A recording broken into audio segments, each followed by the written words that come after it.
अगर आपको वीडियो अच्छा लगे तो लाइक करें, शेयर करें और चैनल को सब्सक्राइब करना ना भूलें।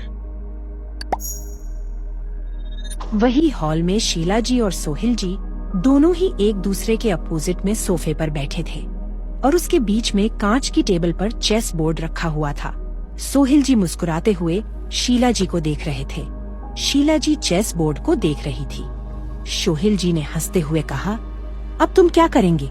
मैंने तुम्हें हर तरफ से घेर लिया है। शीला जी गुस्से में बोली, हम आपको हरा ही देंगे। उन दोनों के पीछे सारे सर्वेंट खड़े थे। शीला जी की तरफ सब फीमेल सर्वेंट और सोहिल जी की तरफ मेल सर्वेंट खड़े थे। उन दोनों को ही चेयर कर रहे थे। तभी चेयर करते हुए फीमेल सर्वेंट बोली, हाँ, हमें यकीन है कि आप ही जीतेंगी मैडम। उसकी बात सुनकर मेल सर्वेंट बोले, हमें भी यकीन है कि हमारे सर जिनेंगे। उन सर्वेंट की बात सुनकर शीला जी गुस्से में सभी सर्वेंट को घूरने लगी। शीला की घूरती नजर पाकर सभी मेल सर्वेंट डर गए। सोहिल जी शीला जी को देखकर बोले, तुम मेरे चेयर करने वालों को डरा रही हो, ये गलत है। शीला जी अपने पति को भी गुस्से में घूरने लगी। सभी सर्वेंट शीला जी से काफी डरते थे, क्योंकि अगर उनसे गलती हो जाती थी तो शीला जी सबको बहुत डांटती थी, पर सबसे अच्छा से अच्छा बिहेव करती थी। तभी ऋषि हॉल में एंटर करता है। ऋषि मुस्कुराते हुए अपने मॉम डैड के पास जाता है। ऋषि चेस को देखते हुए अपने मॉम की तरफ से चाल चलते हुए कहा, डैड चेक एंड मीट, आप हार चुके हैं। सोहिल जी ऋषि को हैरानी से देखने लगे और बोले, ऋषि, तुमने ये क्या किया? ये तुम्हारी मॉम का चाल था, तुमने क्यों चला? शीला जी मुस्कुराते हुए बोली, आप हार गए इसलिए आपको गुस्सा आ रहा है। सोहिल जी स्माइल करते हुए बोले, शीला डार्लिंग, मैं छोटी मोटी बातों पर गुस्सा नहीं करता, मुझे तो खुशी है तुम जीती हो। शीला जी उनके बातों पर मुस्कुराने लगी। तभी शीला जी सभी सर्वेंट को बोली, सभी जाइए, डिनर की तैयारी करिए। उनका ऑर्डर पाकर सभी लोग वहाँ से अपना सर हाँ में सर झुकाते हुए चले गए। वहीं हसरत जुनून को अपने रूम में ला चुका था। वो दोनों बैकयार्ड से दरवाजे से अंदर आ गए थे, पर वो डोर भी हॉल में जाती थी, पर सभी लोग हॉल में गेम देख रहे थे। तभी हसरत जुनून को अपने रूम में लेकर आ गया था। जुनून एक ठंडी सांस छोड़ते हुए बोली, अच्छा हुआ कि हॉल में हमें किसने नहीं देखा। क्या आपके पैलेस में इतने सारे बॉडीगार्ड और सर्वेंट रहते हैं? आपको तो बिल्कुल किंग जैसे फीलिंग आती होगी। जुनून हसरत के पूरे रूम को देख रही थी। हसरत का रूम बहुत ही बड़ा और हर तरफ खूबसूरत एंटीक पीस से भरा हुआ था। उसका रूम डार्क ब्लू कलर का था और उसके फर्नीचर भी ब्लू कलर की थी और उन पर गोल्डन कलर का टच दिया गया था, जिससे उसका रूम बहुत ही परफेक्ट और शानदार लग रहा था। हसरत अपने ड्रॉर में से फर्स्ट एड बॉक्स को लेकर जुनून के पास पहुंच गया और जुनून को फर्स्ट एड बॉक्स देते हुए अपने कोल्ड वॉइस में कहा, दवा लगा लो।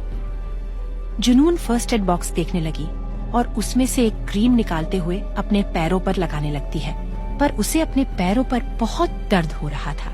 जुनून का पैर किसी गुब्बारे की तरह फूल गया था। जुनून दर्द से अपनी आंखें बंद किए धीरे धीरे पैरों पर दवा लगाने लगी। जुनून अपने बंद किए हो बोली, पैर में दवा लगाने पर मुझे पैर में दर्द नहीं हो रहा।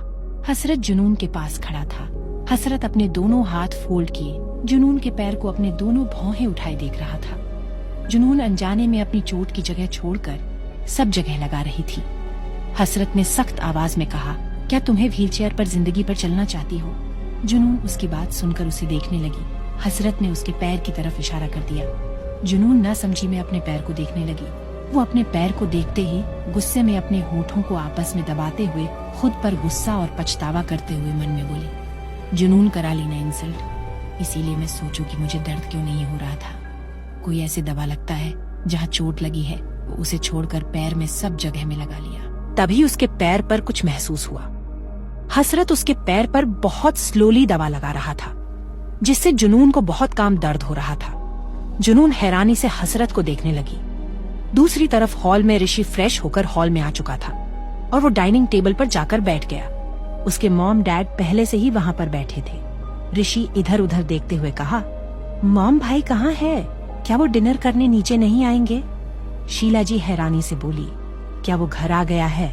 ऋषि ने कहा, हाँ, भाई की कार बाहर ही खड़ी देखी है। सोहिल जी थोड़ा सोचते हुए बोले, पर हमने तो उसे अंदर आते हुए नहीं देखा। शीला बोली, अगर वो पैलेस आया गया तो वो रूम में होगा। मैं अभी सर्वेंट को भेजती हूँ उसे बुलाने के लिए। ऋषि अपने मॉम को रोकते हुए बोला, मॉम, उसकी कोई जरूरत नहीं है, मैं ही उन्हें बुलाकर लाता हूँ। सर्वेंट जाएंगे तो भाई अपना गुस्सा दिखाकर उसे भगा देंगे। शीला जी भी उसके बाद एग्री हो गई। ऋषि चेयर से खड़े होते हुए सीढ़ियों से हसरत के रूम की तरफ बढ़ने लगा। हसरत जुनून को दवा लगाने के बाद वो फ्रेश होने के लिए बाथरूम में चला गया था। वही जुनून रूम में बैठी इधर उधर देख रही थी। तभी हसरत रूम में आता है। हसरत ने एक वाइट कलर की शर्ट और ब्लैक कलर की पैंट पहना हुआ था। उसकी शर्ट में मस्कुलर और अट्रैक्टिव बॉडी साफ पता चल रहा था।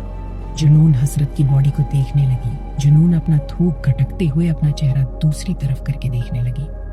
हसरत उसके सामने खड़ा होते हुए कहा, जाओ फ्रेश हो जाओ। जुनून अपना सिर ऊपर किए हसरत को देखने लगी और बोली, हाँ पर मेरे पास कपड़े नहीं है। हसरत ने सख्त आवाज में कहा, तो मैं क्या करूं? जुनून हैरानी से उसे देखते हुए बोली, आप मुझे यहाँ लेकर आए हैं तो ही मुझे कपड़े लाकर दीजिए। अब तक मैं घर रहती तो मैं अब तक फ्रेश हो जाती। हसरत थोड़ा झुकते हुए जुनून के चेहरे के पास कर बोला, क्या तुम मुझ पर ब्लेम कर रही है? जुनून अपनी आंखें छोटी करते हुए उसकी आंखों में देखकर बोली, हाँ मैं कर रही हूँ, ये आपकी गलती है।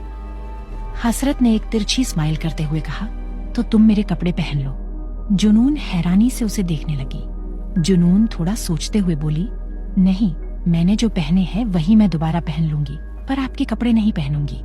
हसरत कोई इंटरेस्ट न दिखाते हुए कहा, ठीक है। हसरत इतना बोलकर जुनून को अपने गोद में उठाने लगा। जुनून हसरत को रोकते हुए बोली, आप मुझे नीचे उतारिए, मैं बाथरूम में चली जाऊंगी, आपको ले जाने की जरूरत नहीं है। हसरत ने उसे फिर से बेड पर बैठा दिया और कहा, मुझसे दोबारा मत कहना बाथरूम तक छोड़ने के लिए। हसरत इतना बोलकर जाने लगा। जुनून बेड से उतरने की कोशिश करती है। वो किसी तरह खड़ी तो हो जाती है, पर उसे चलना बहुत मुश्किल लग रहा था। उसी पल जुनून अपना एक कदम बढ़ाती है, पर उसे अपने पैर में बहुत ज्यादा दर्द हुआ, जिसे जुनून संभाल नहीं पाई और हसरत का हाथ पकड़ लेती है और हसरत भी उसके साथ ही बेड पर गिर गया। उसी वक्त डोर खुल गया। ऋषि डोर पर खड़ा हैरानी से उन दोनों को देख रहा था। ऋषि रूम में आते हुए डोर बंद कर दिया और उन दोनों को देखते हुए कहा, आप दोनों एक साथ और मिस जुनून हमारे घर में क्या कर रही है? वही वो दोनों ऋषि को देख रहे थे। हसरत बिना कोई रिएक्ट किए जुनून के ऊपर से उठ गया और कहा, तुम मेरे रूम में क्या कर रहे हो? ऋषि ने कहा, भाई आप बात मत बदलिए, आप दोनों एक साथ कैसे? और जब मैंने आप दोनों से पूछा था कि आप दोनों के बीच में कुछ चल रहा है तो आपने तुरंत ही नहीं बोल दिया था। जुनून बेड पर बैठते हुए बोली, नहीं मैं तो अभी कह रही हूँ कि हमारे बीच ऐसा कुछ नहीं चल रहा है, ये बस तुम्हारी गलतफहमी है। ऋषि उन दोनों पर शक करते हुए कहा, आप दोनों ना तो गर्लफ्रेंड बॉयफ्रेंड है और नहीं शादीशुदा है। ऋषि शॉक्ड होते हुए कहा, इसका मतलब आप दोनों वन नाइट स्टैंड कर रहे हैं। उसकी बात सुनकर जुनून को मानो चक्कर आने लगा।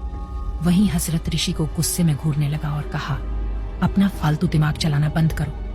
ऋषि हसरत की बातों को इग्नोर करते हुए ओवर रिएक्टिंग करते कहा, पर भाई आपको वन नाइट स्टैंड के लिए होटल में जाना चाहिए और आप सीधा घर लेकर आ गए। मुझे विश्वास नहीं हो कि आप कभी लड़कियों को देखते तक नहीं थे और आप आज अपने रूम में चोरी छिपे एक लड़की को लेकर आए हैं। जुनून ऋषि की इतनी बेशर्मी देखकर उसकी आंखें चकरा गई। जुनून घबराकर एक्सप्लेन करते हुए बोली, तुम हमें गलत समझ रहे हो, हम ऐसा कुछ नहीं करने वाले थे। ऋषि जुनून को शर्म से देखते हुए कहा, मिस जुनून आपसे ये उम्मीद नहीं थी कि आप भी मेरे भाई के साथ, मैंने तो सोचा कि मैं आपसे डेट के लिए पूछूंगा। हसरत उसकी बेफिजूल बातें सुनकर गुस्से में उसे देखते हुए उसके पास आ गया और उसका हाथ जोर से मोड़कर पीछे कर दिया और हसरत उसके पीछे से पैरों एक जोरदार लात मारते हुए ऋषि को घुटनों के बाल बैठा दिया। ऋषि दर्द में बोला, भाई मुझे छोड़ दीजिए, मेरे हाथों में दर्द हो रहा है। उसी पल हसरत ने कहा, जुनून मेरी बीबी और तेरी भाभी है तो तू सोच समझ कर बोला कर। ऋषि हैरानी हो गया। उसे लग रहा था कि उन दोनों के बीच में कुछ चल रहा था, पर उन दोनों ने शादी कर ली, ये बात उसके लिए शॉकिंग थी। हसरत ने उसके हाथ को छोड़ दिया। वही जुनून हसरत को बात सुनकर वो भी हैरान थी। वो मन में बोली, ये क्या बोल रहे हैं? पहले तो ये मुझे अपनी बीबी नहीं मानते थे और अब मुझे अपनी बीबी बता रहे हैं। ऋषि अगले ही पल खुश हो गया और खड़े होते ही ऋषि हसरत को गले लगा लिया। कहा, बधाई हो भाई, आपकी शादी हो गई। पर भाई आपने शादी कर ली, आपने बताया नहीं। ऋषि थोड़ा सोचते हुए उसके गले से हटते हुए कहा, आपने 1 महीने पहले ये बात बताई थी और मैंने आपकी बातों पर विश्वास नहीं किया और मैंने उस बात को मजाक मानकर छोड़ दिया था। ऋषि हसरत के कंधे को थपथपाते हुए कहा, मुझे नहीं लगा था कि आप कभी शादी भी करोगे, पर मुझे खुशी है आपके लिए भाई कि फाइनली आप किसी के पति बन गए हैं। वही जुनून को ऋषि की खुशी देखकर उसे चक्कर आ रहे थे। हसरत ने सख्त आवाज में ऋषि से कहा, तुम यहाँ किस लिए आए हो? ऋषि बोला, वो आपको डिनर पर बुलाने के लिए। हसरत ने कहा, तुम जाओ, मैं कुछ देर में आता हूँ। ऋषि थोड़ा सोचते हुए कहा, पर भाई आपने सबसे ये बात क्यों छिपाई है? जुनून तुरंत बोली, क्योंकि हमें ये शादी मंजूर नहीं है और हमारी शादी जबरदस्ती हुई है। तुम्हारे भाई ने मुझसे जबरदस्ती शादी की है और अब मुझे डाइवोर्स देने के लिए रेडी नहीं है। ऋषि जुनून की बातों पर हंसते हुए कहा, अब डाइवोर्स लेने के लिए उम्मीद छोड़ दीजिए, क्योंकि अब आप मेरे भाई की जिंदगी में आ गई तो आपको भाई कभी खुद से दूर नहीं करेंगे। जुनून हैरानी से हसरत को देखने लगी। हसरत जुनून के पास आकर बैठ गया और जुनून के कानों में कहा, मेरे भाई ने सही कहा, तुम्हें इस जन्म में डाइवोर्स मिलने से रहा। ऋषि उन दोनों को साथ में देखकर कहा, तो मैं चलता हूँ, आप दोनों कंटिन्यू रखिए और मुझे जल्दी चाचा बना दीजिए। ऋषि इतना बोलकर रूम से बाहर निकल गया। जुनून उसकी बात सुनकर आंखें फाड़े डोर को देखने लगी। आगे जानने के लिए सुनते रहिए क्रूएल्टी ऑफ माई CEO, सिर्फ पॉकेट FM पर।